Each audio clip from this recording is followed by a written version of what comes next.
Mga kaubayan, ako po, ang video na ito, ako po pauwi na. Galing ako dun sa aking pasyente dun sa taas.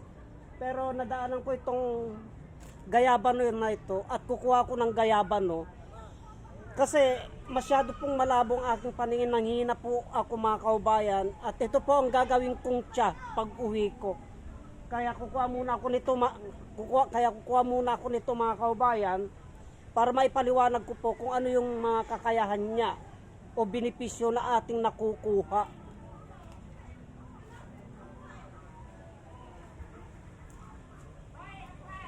Itong gayabano na ito mga kaubayan ay lingid sa ating kaalaman ay napakabisa po, ang ganda po na ito ay gawing nating tiya pag tayo po ay nanghihina, pag tayo po ay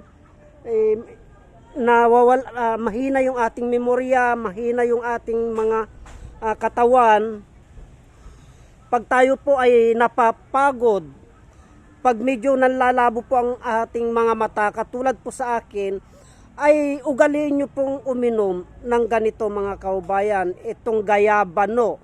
Kaya po ako kumuha ng gayabano na ito, ay gagawa po ako ng gamot sa ubo. Ang tabayanan nyo po yung kabuang videos nito mamaya mga kaubayan.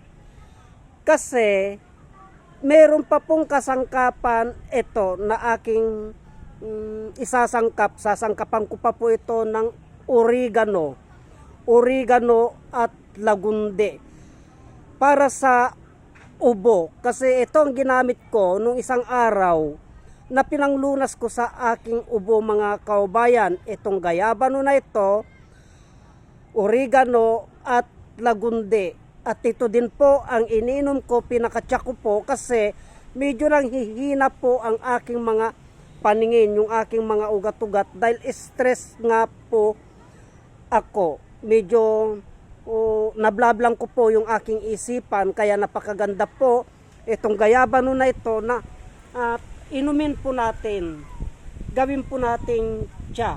Huwag po nating baliwalain ang kakayahan ng gayabano na ito kasi napakarami po tayong benepisyo na nakukuha dito sa gayabano na panglunas sa ating mga karamdaman mga kababayan, lalong-lalo na po pag sinangkapan pa po natin ng ibang uri ng mga halamang gamot ito, katulad ng katulad ng oregano, lagunde, ay napakabisa pong gamot sa ubo po.